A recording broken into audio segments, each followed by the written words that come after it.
Welcome to the Actors Showcase. I'm your host, Steve Nave, and I'm sitting with one of my favorite people in the world, Mr. Christopher Atkins. Great actor, athlete, been on film, television. Welcome aboard, Chris. Thanks, Steve. Good to see have you. Yeah, thank you. So, Chris, you were telling us about how you got started in the business. Yep, I got started back in New York, and it was out of New York. I was one of these guys who never took any acting, never thought of being an actor. It was the furthest thing from my mind. I was focused on sports and playing baseball. Right. And I got into modeling through a friend out of New York, and just through the modeling, I got sent into this open call for Blue Lagoon, and it was kind of an interesting process. Because the screen test, the only version of a screen test I ever knew of was, I think, on the Partridge Family, that he did a screen test or something. Danny Bonaducci? Or No. But it was Christopher Knight. Oh, let me go. Oh, that was no, another show. what? I get all those shows mixed up. Cassidy. But I think he David did it. Cassidy. Yeah, and I think he did a screen test or something, and it was in the studio, and in Hollywood, and the makeup and this and that. And So yours was just like that, right? I was far from that, which was really funny to me. But that was my, I was a layman, and but anyway, so I got asked to come into this open call through the modeling, and I was just one of I found out later that I was one of 4,000 kids who auditioned for that movie nationwide. And you were what, 16 at the time? I was 18 when I shot the film. I must have been 17, just turning 18 back in then, yeah. Well, how does it feel? I mean, you're a jock. You've never done any movies or TV or anything like that. All of a sudden, you're on this big movie, which immediately made you a star. How did it feel to be on the set, be with Brooke Shields, and because she was known a little bit at that point? Yeah, it was funny because I didn't know who Brooke Shields was except for the Scavullo stuff through the modeling, because she was on a lot of covers and stuff, and she was a 12-year-old girl and looking, far, on in her years as far as an adult-looking child, and that was a big deal back then. So I remember that. She had done Pretty Baby. But I didn't really know who she was, and Randall Kleiser took a picture of her, the director, Randall Kleiser. He took a picture, and I lived on a boat for 2 weeks off this island. I mean, first of all, we shot the movie in Fiji, and it was literally on a deserted island off of Fiji, and it was four hours by boat to the nearest store. I mean, it was way out in some island chain someplace. I mean, we found water on the island. The crew found water. That's how deserted it was. So anyway, I lived on this boat, and she wasn't there yet. She came 2 weeks later, but he stuck a picture of her over my bed so I could dream about get used to her, because this is a love story, start falling in love. And it was very funny. But those are the kind of things that they really want you to do, because that exudes through you, and it comes out, and it goes on film, and they want it as real as possible. Being nude in front of people and everything, I had, conservative New York was where I was coming from, and but I didn't really seem like I was going to have a problem with it. Well, when I got there, it was a tiny little island, deserted, in the middle of nowhere. It was one of the most beautiful, pristine, spectacular places on the planet. I'll tell you something, though, that nudity in films, I mean, from that movie, they wanted me to show my ass in every freaking movie after that, you know what I mean? It was like... It becomes a trap. Well, it does, it does. But there is the one thing about Blue Lagoon that was magical about it was innocent, and it was about true love, and it was about the innocence of life itself. And once you do, what I found was when I did finally get the clothes off, and I did finally have to deal with this in front of everybody else who had clothes on, that's awkward. And there are times, Blue Lagoon wasn't so bad because everybody was pretty much naked anyway, but after that movie, it was hard for me to get my clothes on. I mean, I can't go to a beach and want to wear clothes after that movie. I mean, it's just, it's beautiful. You don't want to mess it with wearing clothes. But after that, I had a lot of movies that called for nudity. And it's a lot different. And when you're dealing with things like that, sometimes Hollywood has a tendency, to need to show nudity because it's a selling point. I mean, you're talking business, and you're also talking the art of what you're shooting. Now, Blue Lagoon, it was part of the movie. what they call sometimes is gratuitous, sex, as you know, which is let's have a sex scene because it'll help sell the film. Can't get away from that sometimes, So you're going to do it or you're not going to do it. And there are a lot of ways to get around things, body doubles or whatever else, or you just go in and you deal with it. Now I didn't have a problem with it, but dealing with co-stars and females, a lot of times it's very awkward and it's tough, and you have to be very considerate to their needs as far as that goes. What's your advice to actors that are put in that kind of position, especially the first time? Do you think? What do you think about that? Well, I mean, I don't think it's a problem. I think most of the problem is in here. I mean, everybody's got the same parts, basically. You know what I'm saying? And the way I look at it is, if you're young and you're hot and you can flaunt it, what the heck? Before you know it, it's all going to be dropping anyway. So, who cares? But Chris, the way you're looking, I don't think it's dropping. Yeah. But let me ask you a question. Okay, now you come back to the United States. Right. It's a big hit. You're known everywhere. How does that affect a young man? I mean, well, that was a whole different deal because we talked about that. And Randall Kleiser directed the movie Grease, with John Travolta. He actually put me with John Travolta in a room at Columbia Pictures, and he said, I want you to talk to John because the same thing's gonna happen to you after this movie. And I didn't really know what he was talking about except for, I guess, the fame thing. And John, he was cool, and I'll never forget, he did say one thing to me. He said, if you don't know what to do, don't do anything because the right thing will happen. As you know, the movie came out, and it was a huge, huge blockbuster. I went with Randall Kleiser, and I went in a limo one time because it premiered at the Cinerama Dome down in Hollywood, and Randall Kleiser and I went past the Cinerama Dome to just check to see what the lines were. He was interested, and there were Star Wars lines. I mean, it went from the door and went all the way around the building and all the way down the side of the building, down the block. I mean, it was unbelievable. I never saw so many people in my life. How did that make you feel? Well, I mean, I was blown away. I don't know anything about the business. I didn't know what a camera looked like. I had no idea what acting was, nothing. I was plucked out of, New York there and put on this deserted island and said, okay, now go. So all of this was just, like a sponge of just absorbing. I just couldn't understand, everything that was going on. Now, Columbia Pictures then after that put me on a world tour for a year. And so I went to every freaking country on this planet, from Japan to Oslo to, Russia, everywhere. And then that's when it became unbelievable. I mean, one of the hardest things that I've ever had to do was go to these places, deal with lines of press. I mean, people with cameras and recorders, and I'm at a breakfast, and I have to sit down, and one's sitting there, and I have to try to eat, which you never do, and answer these questions. Then that person leaves, and another one who's standing in line comes and does the same thing and asks the same questions. Wow. And you have to make it like, well, that was the first time you heard it, but this is city after city and town after town, and hundreds and hundreds and hundreds of people. So and then after the movie came out, there was not a place on this planet that I could go that I wasn't, mobbed. I mean, absolutely mobbed. Did you dislike it, or did you like it, or?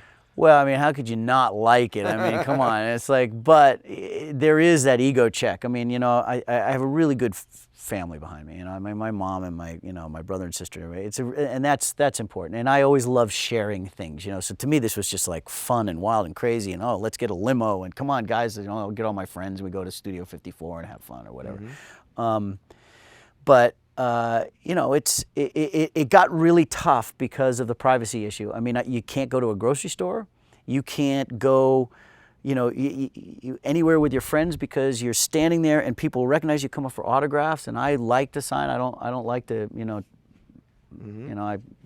don't like to hurt people's feelings, type of thing, Sure. But it comes a point in time where you have to say no. If you're eating or something, you just say, hey, can I get afterwards? And it sounds awful, but at the time, it's sometimes you'll get worse off for the wear if you don't take care of yourself once in a while. But your friends, that was the hardest part, with family and friends around, because you're constantly pulled this way, constantly pulled this way, constantly pulled. So Christopher, you're a veteran actor. You know the good side of fame, you know the bad side. Tell us about them both. Well, put it this way. I say this a lot. I said I'm famous for Blue Lagoon and I'm famous for Blue Lagoon. So Blue Lagoon was one of those films that just, took off. It was a huge, huge hit. Monster hit. All over the world. But in the industry, I was like Jungle Boy, you know what I mean? So you do get stereotyped in some things, and I got stereotyped in that because it was kind of a unique character and so forth and so on, so people saw that. Right. And and that was a tough thing to break, to be able to get different roles and things like that. People wanted that Blue Lagoon aspect. So that was kind of tough. And then the curly hair, they permed the hair, that was all Hollywood stuff, and they permed the hair, so they always wanted the perm and all that sort of How'd stuff. you like that?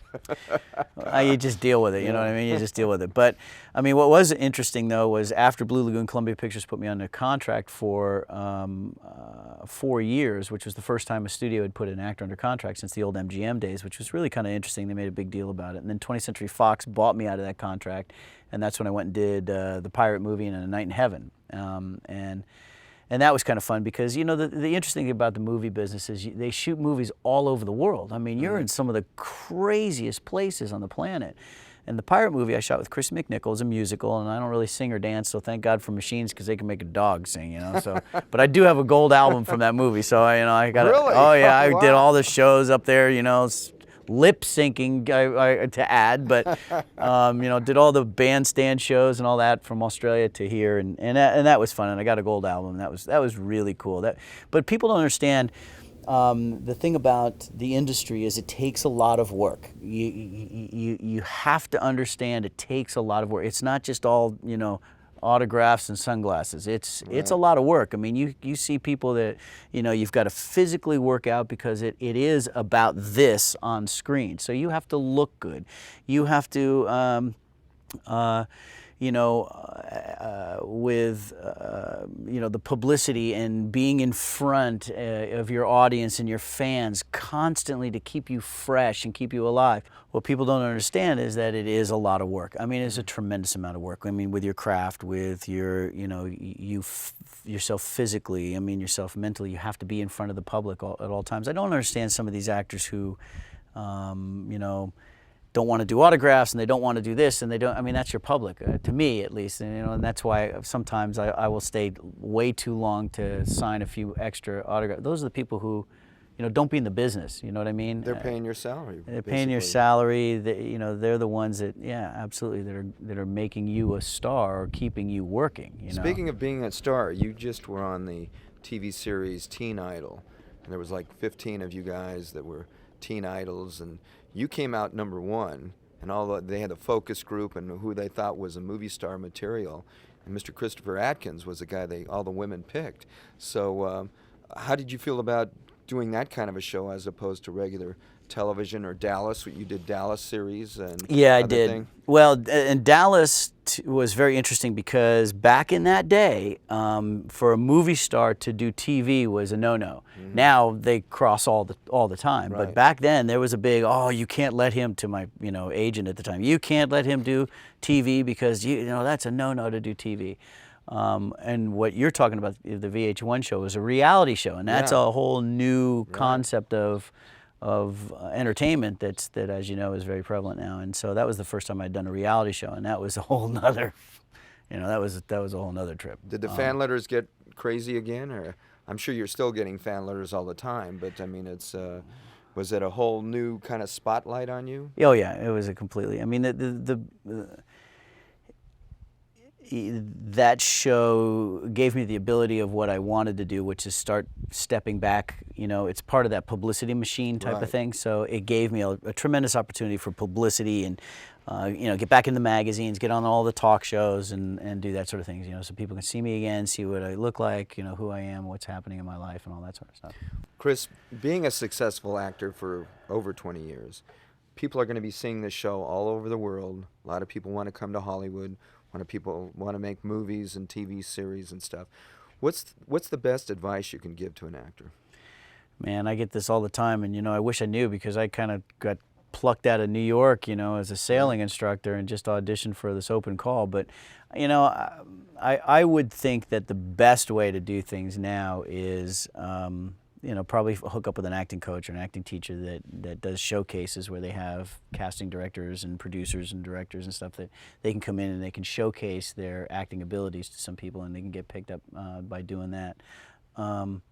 Another interesting thing is this whole YouTube stuff, and the internet is just fascinating. People are making their own films and putting them up all the time, and they're just getting picked up left and right from things like that. So that's another thing, and you get to learn, actual filmmaking, sort of guerrilla style, by just doing it. But it's a new age in that whole aspect. But I think that if you really want to do it, you definitely ought to train a little bit to figure out and understand the actor, and understand the camera, and understand a little bit of the lighting, and understand direction, and understand other actors.